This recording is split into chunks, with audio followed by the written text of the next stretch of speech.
इसी प्रकार से परम पावन जी के श्रीमुख से निरंतर भगवान बुद्ध के अमृत वचनों को सुनने के लिए परम पावन जी के आधिकारिक यूट्यूब चैनल को सब्सक्राइब करें और बेल आइकन को जरूर दबाएं। क्योंकि जीवों के ऊपर भी दया की जाती है। एक पटाखा फोड़ेंगे आप तो चिड़िया अपने घोंसले में बैठी तो घबरा करके गिर जाएगी नीचे, या वहीं घबरा के उसका हार्ट अटैक आ जाएगा, मर जाएगी वो। आपके यहाँ बंदर घूम रहा हो, जरा एक पटाखा फोड़िए, बंदर डर के मारे भाग जाता है। आप अपना त्योहार मना रहे हैं या जीवों के ऊपर अत्याचार कर रहे हैं? क्या कर रहे हैं बताइए? अत्याचार ही कर रहे हैं ना। ये कौन सा त्योहार दूसरों को दुख देकर धाड़ धाड़ करना जरूरी है? हाँ? सबसे बड़ा शत्रु हमारा शरीर है। अभी खूब मिठाई खाया होगा, खूब बढ़िया बढ़िया चीज खाई होगी।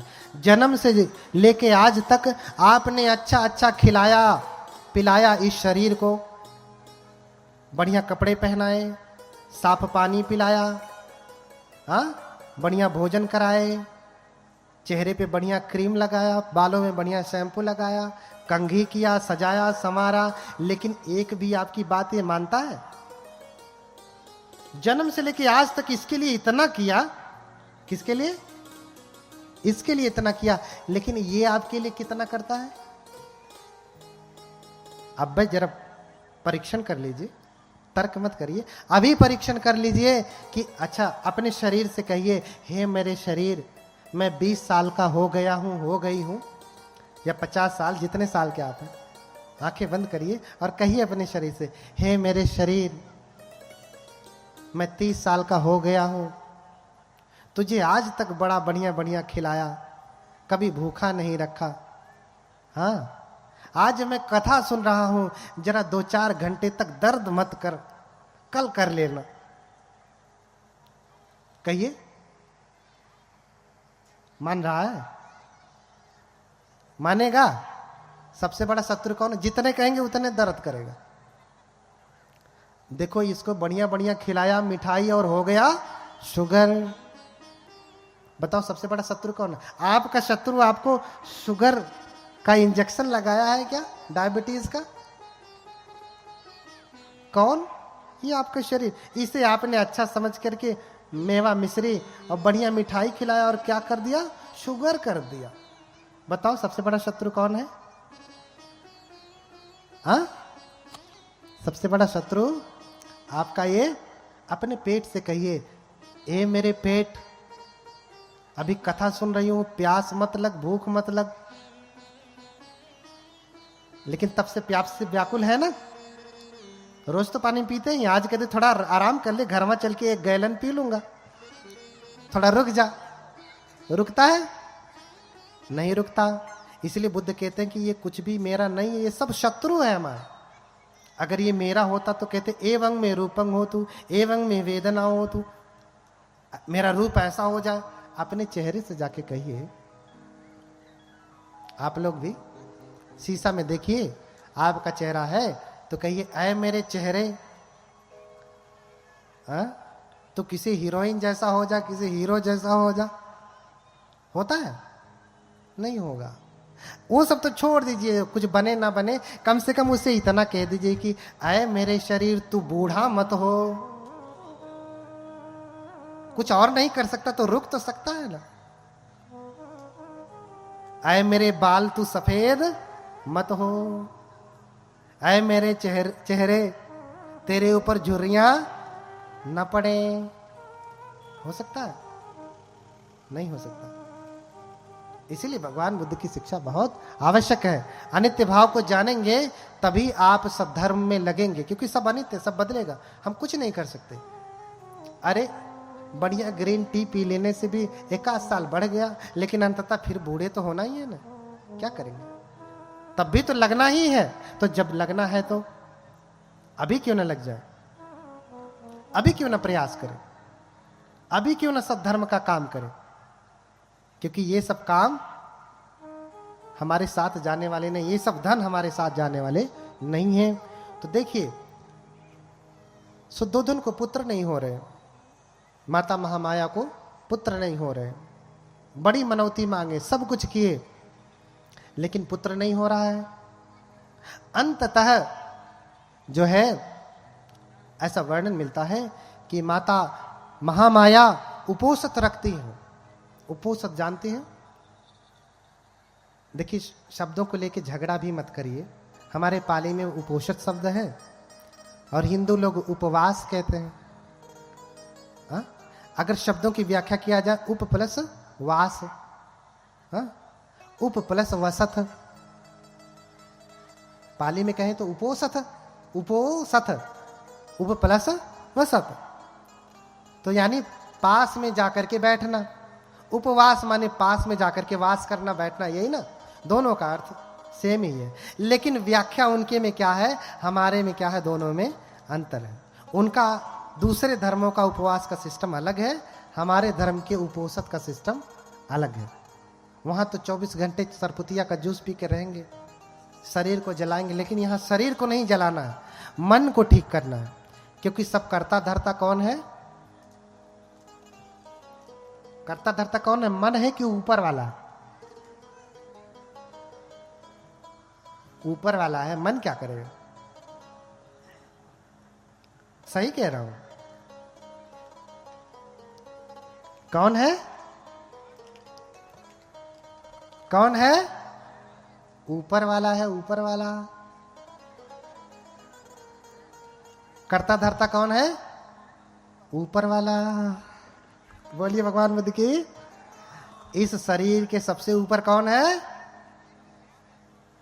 बहुत उधर आकाश में मत जाइए। कौन है? ऊपर वाला।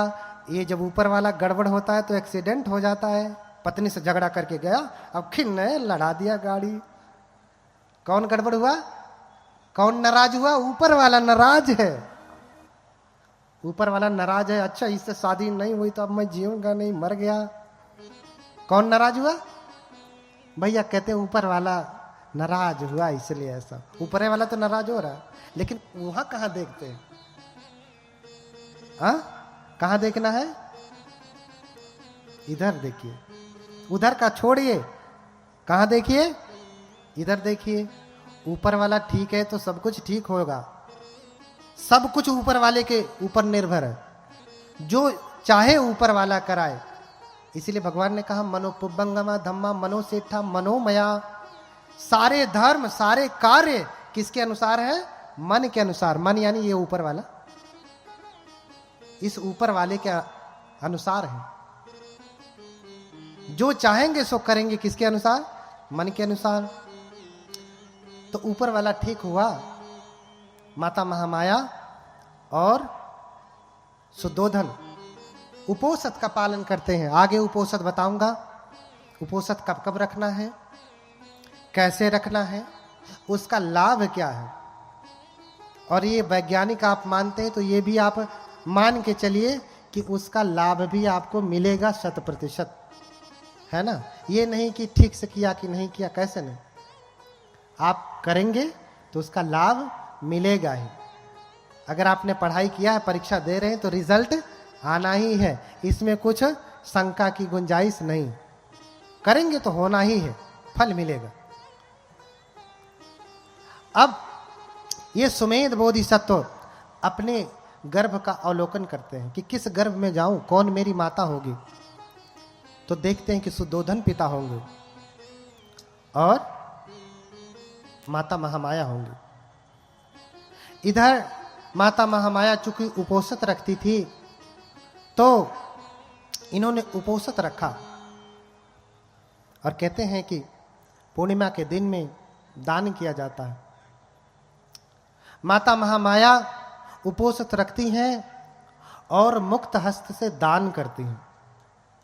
क्या करती हैं? दान करती हैं। राज दरबार में बैठ करके जिसके पास भोजन नहीं था उसे भोजन दिया, जिसके पास वस्त्र नहीं थे उन्हें वस्त्र दिया, जिन्हें धन की आवश्यकता थी उन्हें धन दिया, जिन्हें आवास की आवश्यकता थी आवास बनवाने का आदेश दिया, आवास बना।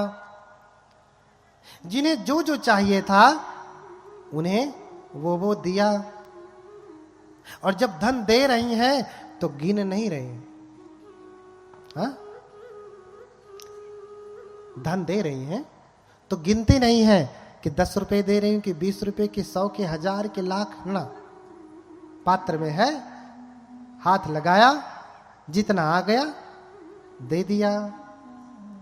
आप दान करते हैं तो क्या करते हैं? पहले ही से फिक्स करके आएंगे, ऊपर वाले जेबा में रख के चल रहे हैं, इतना देंगे। कभी कभी गलती से अगर प्री प्लान नहीं रहा, आ गए अचानक से और दान देना पड़ गया, तो अंगुली डाल के जेब में से वही 10 रुपये वाली निकले, 50 वाली निकले। अरे भैया तुम 12वें निकाल के जितना देना हो दे दो, क्या उसमें घबरा रहे हो इतना? नहीं देना तो मत दो, कोई आपसे जबरदस्ती तो वसूल नहीं कर रहा। लेकिन मन, ये ऊपर वाला कैसा है आपका? हाँ, देते समय त्याग की भावना होनी चाहिए।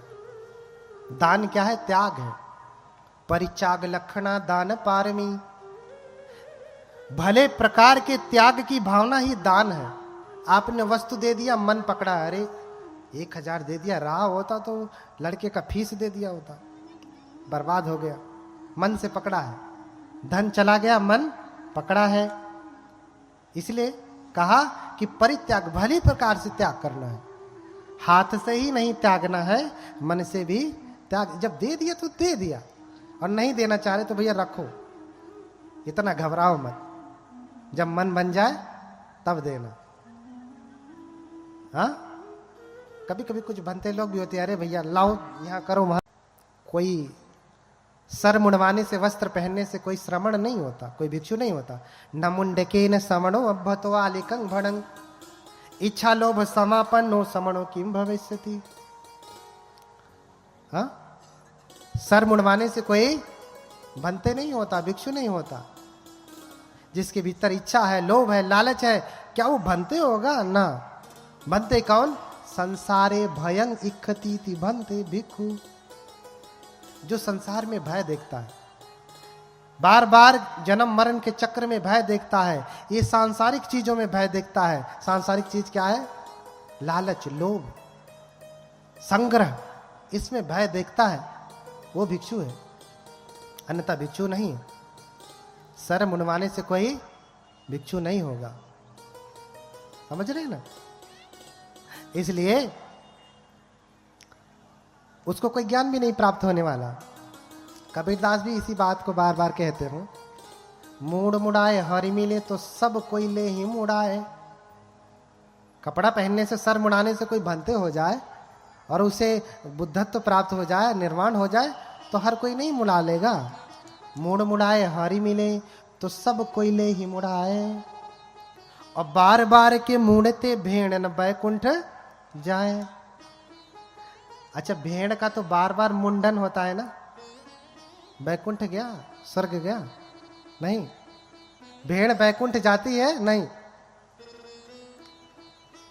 तो सर मुड़वाने से, ऐसा पहन लेने से कोई भिक्षु नहीं होता। तो भैया जितना देना है उतना दीजिए। अब भंते लोगों की गड़बड़ी है, उनके गुरु का पता नहीं, किसी का कुछ पता नहीं, शिक्षा दीक्षा का पता नहीं, शील विनय का पता नहीं, तो वो मांगने आ जाते हैं। मांगने वाला कोई भिक्षु नहीं होता है, मांगने वाला कोई भिक्षु नहीं होता। न सो भिक्षु होती यावता भिक्षते पर। मांगने से, भिक्षा मांगने से कोई भिक्षु होता है? कतई नहीं हो सकता। इसलिए हम अपने प्रसंग पे आते हैं। समय रहा तो और व्याख्या होगी। बोलिए भगवान बुद्ध की। हाँ, तो उपोषित रखी, उपोषित का पालन किया, दान दिया, और फिर ये बोधिसत्व जब विलोकन करते हैं तो देखते हैं यही मेरी माया है, मेरी माता है, इसी के गर्भ में मुझे जाना है।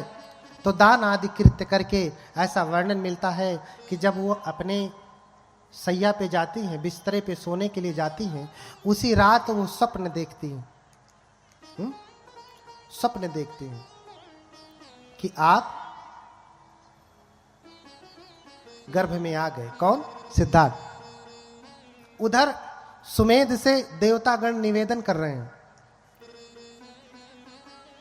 उधर देवतागण निवेदन कर रहे हैं हाथ जोड़ करके, कतंजलि ही देवे ही याचितो द्विपतुत्तमो संबोधायम तुहियं कालंति आदिना। हाथ जोड़ करके निवेदन करते हैं कि हे देव, आपके बुद्धत्व का समय आ गया, अर्थात आप जन्म ग्रहण करें। थोड़ा सा इको कम कर दो इसका, इको थोड़ा कम, आवाज साफ नहीं आ रही, हल्का सा इको कम। आपके जन्म लेने का समय आ गया, अब आप जन्म लें। और इधर माता महामाया सोई हैं, सपन देख रही हैं। और देवताओं ने जब निवेदन किया तो निवेदन स्वीकार किया। माता महामाया स्वप्न देख रही हैं। क्या स्वप्न देख रही हैं? कि वो सोई हैं और उनकी सैया को चातुम महाराजी के देवता हिमवंत प्रदेश में उठा ले गए। अब स्वयं भगवान बुद्ध और उनका धम्म आप पढ़िए, बाबा साहब द्वारा लिखित। वो सोई है और उनकी सैया को चातु महाराजी के देवता हिमालय पे उठा ले गए। हिमवंत प्रदेश अर्थात हिमालय में ले गए। और फिर देवताओं की जो स्त्रियां होती हैं वो आती हैं, माता को लेकर के जाती हैं, स्नान कराती हैं, सुंदर वस्त्र पहनाती हैं और फिर सैया पे ला करके लिटा देती हैं। और फिर क्या देखती हैं कि माता महामाया लेटी हैं सैया पे और एक सफेद हाथी अपने सूंड में सफेद जो है कमल का फूल लेकर के सामने प्रकट होते हैं, आते हैं। और माता महामाया की 3 बार परिक्रमा करके दाहिने तरफ से माता महामाया की कुक्षी में प्रवेश करते हैं। कुक्षिम विशंतम गजवदहि माया देव्या विलोकेव कुलम नमामि। हाँ, क्या देख रही हैं? सैया पे लेटी हैं, सपने में देख रही हैं कि देवियों ने स्नान कराया, बिस्तरे पे लिटाया, लेटी हैं। सफेद हाथी आया, सफेद पुष्प लेकर के 3 बार परिक्रमा करके दाहिने तरफ से गर्भ में प्रवेश हो रहा है। कौन? हाथी पेट में घुस रहा है। कहां आदमी कहां हाथी, 100 गुना बड़ा। अब आप सोचिए, आप सपना देखें कि आपके पेट में हाथी घुस रहा है तो घबरा नहीं जाएंगे? माता महामाया भी देख रही कि अरे हाथी पुष्प लेके आ रहा है। माता महामाया घबरा गई और घबरा गई तो निद्रा टूट गई, फिर जग गई। अरे ये सपना था, सपना।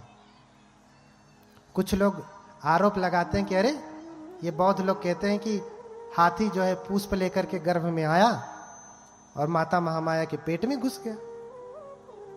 ये सपना था, सपना। सच में ऐसा नहीं हुआ। जैसे ही हाथी घुसता है निद्रा खुल जाती है और फिर उठ करके घबरा जाती हैं, पसीने पसीने हो जाती हैं। अपने स्वामी से सुबह बताती हैं कि स्वामी मैंने ऐसा ऐसा सपना देखा। तो राजा शुद्धोधन स्वप्न के जानकारों को बुलाते हैं। 108 स्वप्न के जानने वाले विद्वान ब्राह्मणों को बुलाते हैं, जो केतु निघंटु शास्त्र को जानने वाले, लक्षण विद्या को जानने वाले, सामुद्रिक विद्या को जानने वाले, उनको बुलाते हैं और उनको बढ़िया बढ़िया भोजन कराते हैं और थाल भर भर करके दान देते हैं। 108 ज्ञानी ज्योतिषियों को बुला करके भोजन कराया, दान दिया और फिर हाथ जोड़ करके निवेदन किया कि इसमें से जो योग्य 8 ब्राह्मण हैं वो रुके, वो स्वप्न की व्याख्या करें। बाकी 100 लोग जाएं, 100 लोग रह के क्या करेंगे? व्याख्या तो 8 लोग ज्ञानी लोग कर लेंगे। तो 100 लोग चले जाते हैं, 8 लोग रुकते हैं। तो उसमें उन 8 नामों में रामो धजो लखनो चापिमंती भोजो कौंडन्यो भोजो सुयामो सुदत्तो। ये कौन थे? एते 8 अहेशु ब्राह्मणा। उस समय यही 8 ज्योतिष को जानने वाले ब्राह्मण थे जो स्वप्न की व्याख्या कर सकते थे। रामो धजो लखन मंती कौंडन्य भोज सुयाम सुदत्त, ये 8 ब्राह्मण। और इन सब में सबसे छोटे हैं कौंडिन्य, कौंडन्यो, कौंडिन्य सबसे छोटे हैं। सभी ब्राह्मणों ने, 7 ब्राह्मणों ने हाथ उठा करके कहा कि इनके जीवन में 2 घटनाएं हो सकती, दोनों में से एक होंगी। राजा भवि चक्रवर्ती बुद्धो अथ लोकोत्तमः। क्या कहा कि हे राजन, अगर ये बड़े हुए, अगर गृहस्थी के जीवन में रहे तो क्या होंगे ये? राजा। क्यों? क्योंकि आपकी मां जो है पत्नी ने जो स्वप्न देखा है वो बेटे के जन्म का स्वप्न है, अर्थात आपकी माता गर्भवती हो चुकी हैं। क्या हो चुकी हैं? गर्भवती हो चुकी हैं। इसलिए उन्होंने सपना देखा, अगर ये बच्चा जन्म लिया, घर में रहा, गृहस्थी के जीवन में रहा तो चक्रवर्ती राजा होगा, और अगर घर छोड़ा तो बुद्धो अथ लोकोत्तमः, इस लोक का सबसे उत्तम पुरुष क्या होगा? बुद्ध होगा। या तो बुद्ध या फिर चक्रवर्ती राजा, दोनों में से एक ही हो सकते हैं, दूसरे नहीं।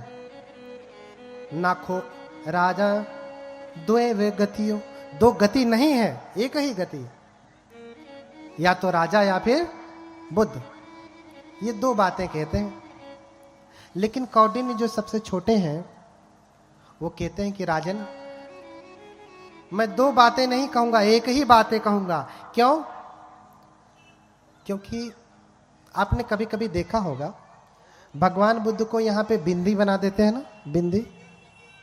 अगर आपने श्रीलंकन मूर्ति देखा होगा, प्रतिमा देखा होगा श्रीलंकन बुद्ध, तो वहां ऐसे घुमा करके ऐसे ओडिमा रहती है ना, आपने देखा होगा ऐसे घुमा करके। उसको क्या कहते हैं? आपने देखा है, क्या कहते हैं उसको? किसी को पता है? नहीं, बस हम कहते हैं बिंदी लगी है, टीका लगा है। नहीं, हाँ कुछ लोग हैं ऐसे गोल सा बना देते हैं, ऐसा नहीं है। लेकिन श्रीलंकन में ऐसे घुमा करके ऊपर लौ निकली हुई अग्नि, जैसे अग्नि की शिखा होती है, जैसे दीपक की ज्वाला होती है, लेकिन ऐसे घूमी हुई ऊपर जलती हुई, उसे कहते हैं ओडिमा। क्या कहते हैं? ओडिमा। उस ओडिमा के दाहिने होने से वो 2 प्रकार से होती है। अगर ये बाएं की तरफ होती तो ये चक्रवर्ती राजा होते, लेकिन ये दाहिने की तरफ है, इसलिए ये बुद्ध होंगे। और कौंडिन्य ने कैसे जाना? क्योंकि कौंडिन्य जो है मुख्य सामुद्रिक विद्या जानते थे। क्या जानते थे? मुख्य सामुद्रिक विद्या में पारंगत थे, अर्थात मुख के लक्षण को देख करके बता सकते हैं आपका भविष्य, आप क्या होंगे, कौन से स्वभाव के हैं, अच्छे हैं, बुरे हैं, गुस्सैल हैं, है ना, लालची हैं, दानी हैं, सब बता देंगे। उसे मुख्य सामुद्रिक विद्या कहते हैं।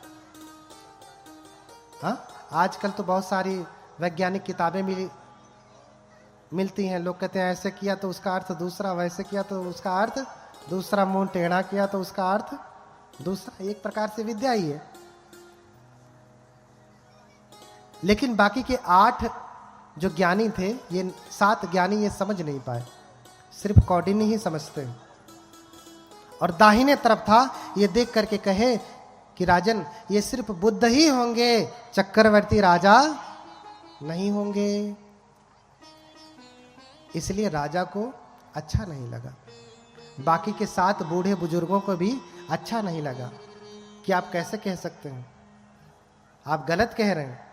राजा को भी नहीं अच्छा लगा, क्योंकि कोई ऐसा चाहता है कि उसका बेटा जो है घर छोड़ के सन्यासी बने, प्रवज्जित बने?